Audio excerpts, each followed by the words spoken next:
Welcome to another one of these. I'm going to do a few of these just to get it out of the system, get it out of the way. And then that way, if you want to talk about a specific option for who's going to be the next piece of meat thrown into the meat grinder at Enoch, then it can all be put into the one funnel, so to speak. Going to start with Ange who's turned up on a podcast with our friendly neighbourhood Marxist, Gary Neville. Now, the deal with Postecoglou is a little bit layered because we have to appreciate the fact that he was a poster boy for a continent.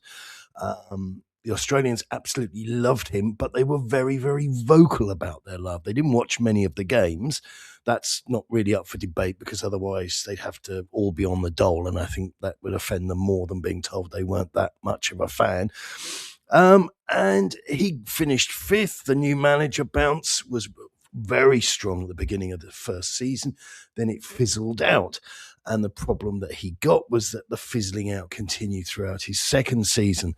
But he did win the Europa League trophy. Now, the reality of that, whether you like it or not, again, two opposing thoughts that don't particularly sit very well, but you can contain them in your brain if your brain is sophisticated enough, is the fact that he did win the trophy, and you have to acknowledge that, but you also have to get to grips with how he won the trophy. Now, he says that he essentially threw the league, which under Daniel Levy or indeed anybody at LinkedIn is not something that actually happened. It's the voices in his head. But he did prioritize that competition, I guess, out of a default that he was doing well in it.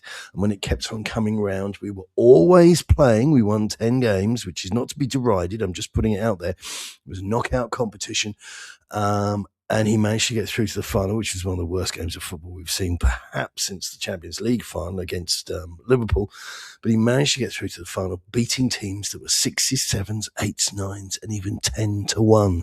And if you don't understand betting, that's the sort of price that you would back a horse at in the Grand National, I always say, because that's a price that could come through if the horse were lucky enough to find safe passage around the course at Aintree. So you've got that. So there was some good. It started to go off piste. And then he's come out with comments. Basically, I'm going to sit well with Enoch. And I would struggle to see that he hasn't burned bridges, which is great because finally he tells us the truth. Don't forget, these managers lie to us because they're not actually in control. So when you say, what do you think of so-and-so? It's like, oh, yeah, he's a great player, going to be a huge player. And Ange did the same thing. He told us Dominic Solanke was a whiz. Dominic Solanke is a bucket of something that's also like whiz, really.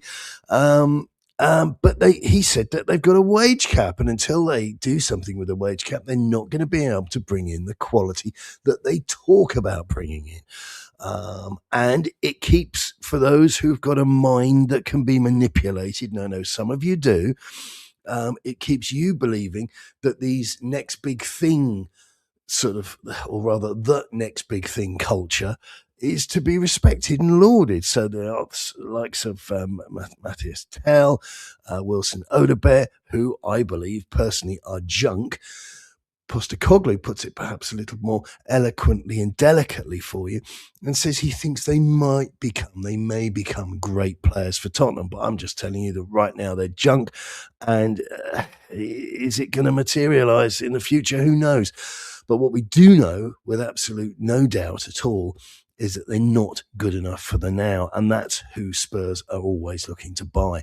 And all the big names that he said that he was looking at never came to fruition.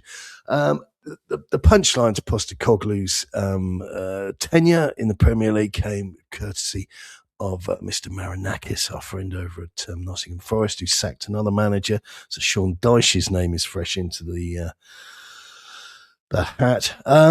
And he lasted there for 36 days, 39 days, but either way, really not very long enough at all. And it smacked more there of, and you've got to believe, fellow countrymen didn't take too seriously the negativity surrounding him around Spurs, took a punt on him and just set fire to him after 2-3 months because he didn't work. So there are questions about the long-term suitability at operating within the Premier League and at that level. That was always my thing with him. I thought he was a decent manager at a much lower level. So, in conclusion, he said, looking for the button that switches off these proceedings, I don't think Ange Postecoglou has got a hope in hell chance of coming back to Tottenham. Something that makes me look. I don't take any pride or warmth from it, but I just don't think he's good enough. I'm going to close all of these things as saying, well, it's largely an irrelevance. It's all window dressing. It's all cosmetic, because the discussions are academic until the likes of Lang and Vinay Venkakecham, or whatever his name is, get their act together and stop mumbling all this LinkedIn spiel. Until that is behind us and we can genuinely move on. And I was hoping that ENIC might demonstrate that in the January window, but clearly that's not going to be the case. The window's closed, and we didn't buy enough. Ended up with a net profit, bizarrely. So anyway, that's where we are with Ange. I can't see it happening in a million years. So go find someone else. That's it for now. Good luck. Keep it on.